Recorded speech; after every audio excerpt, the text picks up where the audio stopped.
to Getting Your Money's Worth, the show that focuses on value. I'm Judith West, and our guest today is Curtis Rodgers, Dean of Admissions at Columbia School of General Studies. Hi, thanks for being on the show. So let's go right to the heart of it, but before, tell me, what is Columbia School of General Studies? It's a college at Columbia University that's for non-traditional students. So non-traditional is somewhat of an unfortunate name. Yeah. In fact, today, more than 76% of the students enrolled in American higher ed would be characterized as non-traditional students. Right, but that's not you. Well, that is this college at Columbia University. So our students are on average 29 years old. So they're older, they're not right out of high school. Sure, and they come to Columbia University with 10 years of experience in the workforce as professionals in the arts, as military veterans, and they participate. They join the larger undergraduate program at Columbia. Do they take classes with a larger? Exactly, the traditional student population, all in one classroom, sitting in the same class, taught by the same faculty. But aren't they usually students? Are they usually students full time or students? They can be full time. They can be part time. It really depends on where they are in their lives. Is it a different tuition scale? It's actually tied to the exact same tuition scale as a student at Columbia College, which is our sister college for traditional students coming to Columbia directly out of high school. The main difference is that students can go part-time or full-time. So you can come one semester and take 3 credits because you're engaged in your job or you're on Broadway. The next semester you can return full-time. So you have that flexibility. Students coming to us directly from high school to Columbia College attend full-time. And one last piece of it, do the same standards for admission apply, SATs, grade point average, or do folks get bonuses for being wise in their field or having worked 10 years or having been in the military, for example, which is why we ask you here today? The academic standard, the calculus that we use to determine is this student capable of the academic performance we require at a place like Columbia University is exactly the same. The classroom environment is exactly the same. So when we admit a student, whether that student's been away from college for 25 years or that student's coming directly to us from a prep school, that student has to be capable of a certain kind of academic performance. The evaluative process, the process we go through in order to determine is this student capable of high quality academic performance, obviously takes into account where that student's been, what that student's done, what that student's accomplished. It's not a point scale, so to speak, but it is a comprehensive evaluation of who that student is, what they've done, where they've come from, how their experiences have informed their intellectual paths. Okay. Right, and specifically, which is why we ask you, you have the distinction, the worthy distinction of being called the most aggressive recruiter of veterans for the military, certainly among the Ivies. And I think even to recruiting among the military and being an Ivy League school is itself an anomaly. So let's go to that. How did you get, what is it, is it your passion or Columbia's passion? What gave you this passion to go out and recruit military? That's a great question. The term aggressive is interesting. I would say perhaps the term aggressive is interesting. I mean that in a positive manner. No, I know, and I think of it in a positive manner because I would actually say it means we're the most interested. Exactly. And you know, the School of General Studies, the college that goes out and recruits military veterans or active duty folks who are about to cycle out from the military, actually was founded in 1947 coming out of World War II and the original GI Bill. So in many ways, the post 9/11 GI Bill that was passed a few years back for veterans of Iraq and Afghanistan is a renaissance for this college at Columbia University. So for us, it's really just a return to our original founding. Yeah, I mean, and lots of folks benefited from that GI Bill. Oh, absolutely. Absolutely. So I don't think that folks are even so aware in our country that a GI Bill exists again. So tell me something. Does any GI qualify for the GI Bill? They have to pass some academic standards. Well, for the we know for your school post 9/11 GI Bill that was passed in 2009, you have to have a certain number of months of eligibility to avail yourself of certain levels of benefits.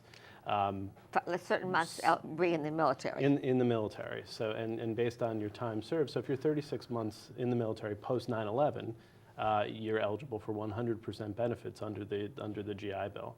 And then depending on the school you go to, there may be something called the Yellow Ribbon Program. The Yellow Ribbon Program is an optional school where an optional program where schools and universities decide to actually provide a supplemental grant on top of the GI Bill that actually comes closer to meeting the full cost of tuition. That's something we do at Columbia. Right. So tell us, what's the typical returning or college student that's coming out of the military? It's hard What's to the say profile? typical. It's interesting because I think this is something I learned in the time that I've been working with veterans at Columbia. There is no typical profile of a veteran. It's not a monolithic population in any way whatsoever. You have... It's as broad-based as any other student population. It really is, and I think that perhaps was surprising for me, at least initially. And is surprising to many people that this is a population where the students really can't be pigeonholed. They first and foremost, when they come to Columbia, they say, I'm a student now, first and foremost, and I'm a veteran as well, but I'm a student and I'm part of the larger university.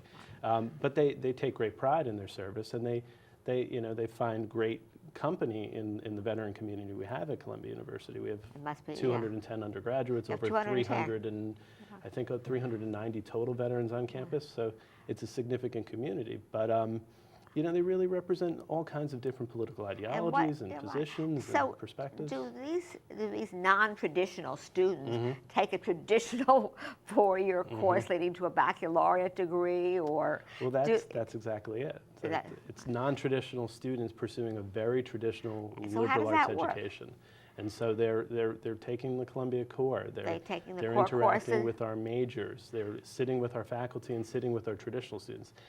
The way I would describe it, and I think the best way to think about it, is that it's about the composition of the undergraduate classroom. So these are students who come with experience in life and experience in the workforce, or experience pursuing athletics or dance or military service. And then when they're ready and the time is right, they're ready to pursue academics with the same attention to detail and discipline that they pursue these other activities with. They're motivated. They're absolutely motivated. And tell me something, your program has been in existence how long? Since 1947, but it actually goes back to the mid-19th century. So have you graduated returning veterans from under this new GI Bill? Probably not yet. I'd say the first round of students started graduating this past May. Yeah, okay. So this is a world about employment right now. What do you do with these guys, these men and women? They are women too, right? Yeah, oh sure. What do you do with the men and women who have a Bachelor of Arts degree or a Bachelor of Science degree? How do you help them make their time spent in school worthwhile for their ability to earn for their family? Yeah, it's a really important question, and something that we've been spending a lot of time recently looking at and thinking about. I think the first thing is to really work with our student population, all of our students, to help them prepare for everyone. Career it's a common transition. problem. But with veterans, there are specific issues that you have to address. How do you translate a military resume to a civilian resume? And also, many veterans have families. Sure. So that an income is more important, or their fathers too, husbands too, Yep. So, for us, it's been a matter of working closely with our student population to help them avail themselves of the resources that we have at Columbia. We have a pretty robust career center for education that works with students to prepare their resumes, to connect with employers, to find opportunities in the workforce, but also to specifically work with the veteran student population to do things like resume writing and translating your resume. And our students they're proactive, they're engaged. Just recently they've had a number of significant employers come on campus just to host events for the military veterans at Columbia. And as you know, I think there's something now that's like a job credit for employers. Recent legislation, sure. that makes it, much more should be anyway, but more desirable to hire. Yeah. Right. Well, exactly. So we're trying to. There's a good deal of interest in attracting talented veterans to the workforce. in corporate America, and certainly corporate America in New York City. Wow. And so we've been engaging with that part of the workforce to figure out how can we connect folks interested in recruiting veterans to incredibly talented and bright veterans that we have enrolled at Columbia. Do you find, I mean, there's a lot in the press about returning veterans, traumatized, bad memories, nightmares. Do you find do you find any of those psychological issues that you have to deal with in the setting that you have these veterans? But I would say it's not unlike the broader student population, where you have students who run into health issues, mental health issues, or other issues in general. I think the one thing that's really probably important and that I've learned in working with the veteran student population at Columbia is they don't want to be looked at as fragile because of their experiences. And they're not. They're just like any other student. If anything, they're gutsier. Yeah, absolutely. I mean, the combat veterans have been through enormous hurdles and conquered enormous challenges, and here they are at Columbia, and now they want to be a student, and they don't want to be looked at as, well, what did you experience and what was that like? It's actually, I want to undertake the academic program. I want to experience my undergraduate program, and I want to focus on being a student.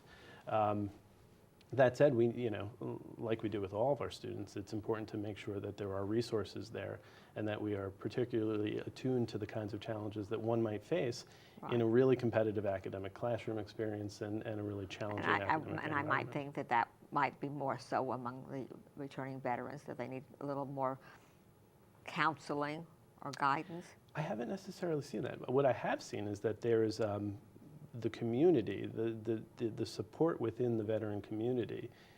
There's a natural affinity there.